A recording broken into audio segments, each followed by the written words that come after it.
because in particular, our nation and our world will require the smart people that you are to lead on issues that require dedication and a development of skills around science and technology and engineering and math.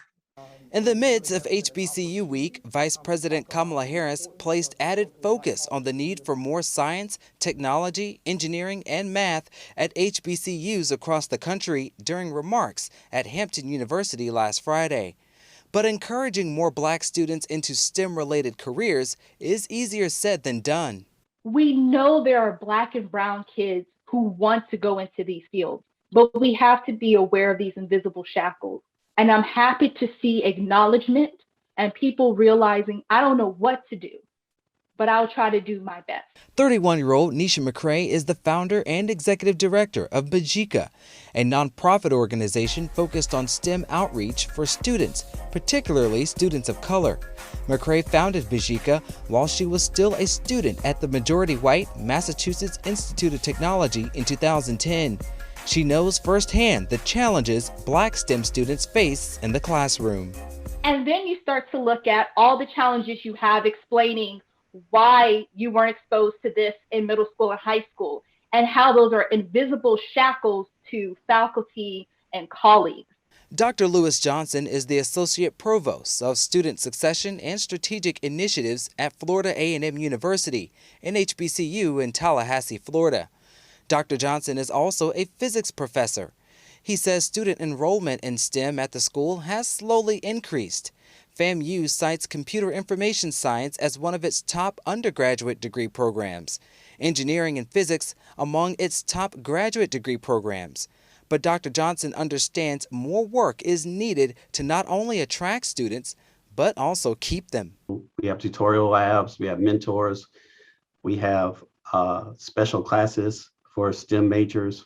We have lots of grant efforts. Dr. Johnson says FAMU also adjusted its freshman curriculum so students are introduced to STEM-related material early on. Students come in with a lot of different classes from high school, and they may be ready for this math on paper, but we do another test on them to see where they are.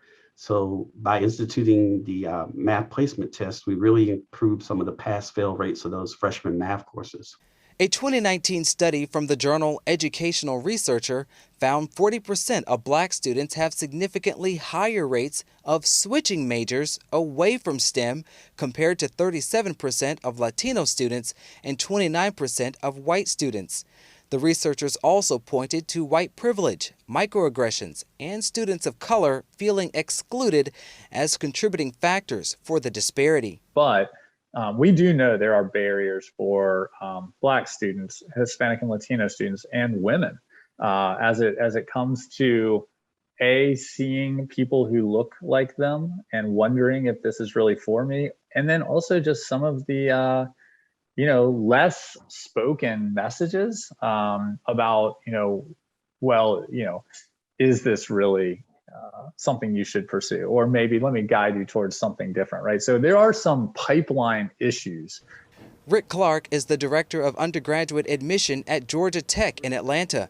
Although not an HBCU, Georgia Tech has also been more intentional about addressing disparities in STEM. Georgia Tech has invested more in its outreach programs and ensuring professors of color are represented.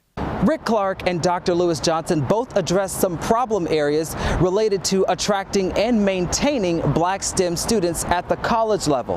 But what about before college? I spoke with Jason Allen, the director of Atlanta Student Coalition, who says student preparedness at the grade school level is lacking, which leaves many Black students at a disadvantage well before they even consider college. Allen has worked in education for more than 15 years as a teacher, education blogger, and community advocate. He says by the time students emerge from high school, many aren't ready for what college brings, which he has seen in the Atlanta public school system. In Atlanta, where, over the last 8 years, there has been an improvement in the graduation rate from 50% to 81%. But how many of those students were ready for the careers and the higher institutions of learning that they matriculated into.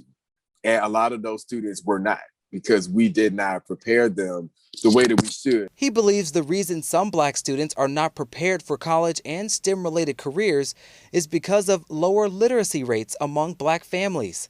In Georgia, cuts to reading teacher positions and limited exposure to STEM-related careers at a young age are also contributing factors. We have some gaps that we have to fill within our workforce, but also culturally, we have to make sure that we are showing and exposing our students to different areas of careers that they're not even speaking about or thinking about. As for McCrae, she feels following the racial reckoning of 2020 and the murder of George Floyd and an added focus on equity in education, there are signs for hope. She believes the private sector has figured out more must be done to expose Black youth to STEM.